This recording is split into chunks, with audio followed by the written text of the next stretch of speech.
Let's continue with reactions of phenols.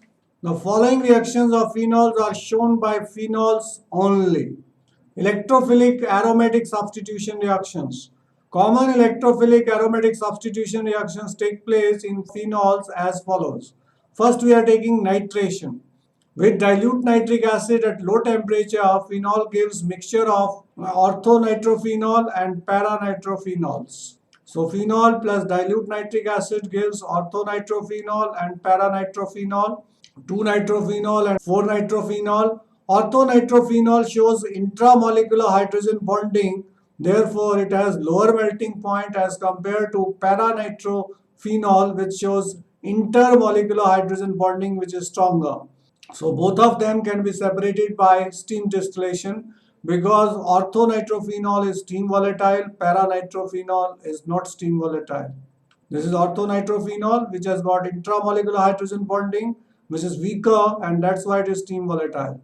This is paranitrophenol, which is showing intermolecular hydrogen bonding, which is stronger, and it is not steam volatile and has higher melting point. Phenol, when reacts with concentrated nitric acid, it forms 2,4,6 trinitrophenol, which is also called picric acid. Halogenation. On treating phenol with bromine in different conditions gives different product. When we use non-polar solvent or less polar solvent like chloroform or carbon disulfide at low temperature, we get monobromophenols. Phenol reacts with bromine in presence of CS2 at low temperature 273 Kelvin. We get orthobromophenol and parabromophenol. Parabromophenol will be formed to more extent than ortho. At low temperature, Br2 undergoes electrolytic fission with difficulty and less Br positive is available to form orthobromophenol and parabromophenol. But when phenol is treated with bromine water, we get 2,4,6 tribromophenol. Here bromine aqueous, Br2 reacts with water to form HBr and HOBr. HOBr breaks down into OH negative and Br positive. We have plenty of Br positive will attack ortho as well as para position, and we will get white precipitate of 2,4,6 tribromophenol. It can be used for testing phenol. Next, we are taking most important reaction, Kolbe's reaction, which has come in board exam many times. It may come in entrance also. Phenol reacts with NaOH to form sodium phenoxide, which reacts with carbon dioxide at high pressure, mild heating also. It will give you sodium salicylate, but on acidification it gives salicylic acid. If you are asked convert phenol to aspirin, so first you have to convert phenol to salicylic acid, then treat it with acetic anhydride, you will get acetyl salicylic acid or aspirin.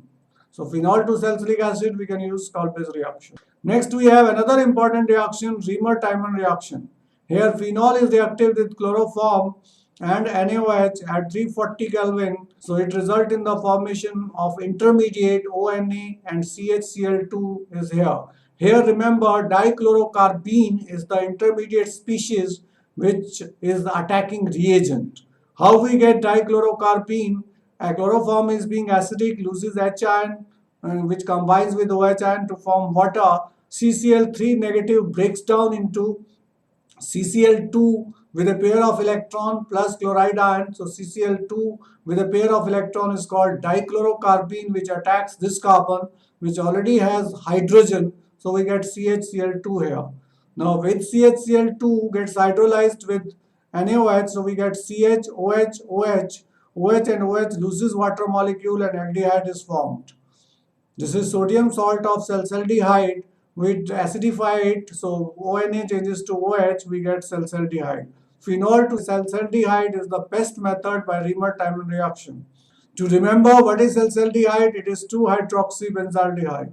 Reaction of phenol with zinc dust. Phenol when heated with zinc dust, we get benzene plus zinc oxide. This reaction will be very important if you want to convert phenol to nitrobenzene or phenol to toluene. Now phenol to nitrobenzene first get benzene with the help of zinc dust and then reacted with concentrated nitric acid, concentrated sulfuric acid at 333 Kelvin, you will get nitrobenzene. For getting toluene, treat benzene with CH3Cl. In presence of AlCl3, you will get toluene. This is the way how phenol can be changed into nitrobenzene or toluene or any other product.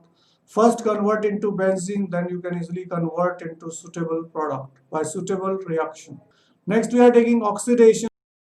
Phenol, when oxidized with sodium dichromate and Kong sulfuric acid, together they will form chromic acid. It is strong oxidizing agent. This group gets oxidized to keto group. Here also new keto group is formed, so we get para benzoquinone or simply benzoquinone.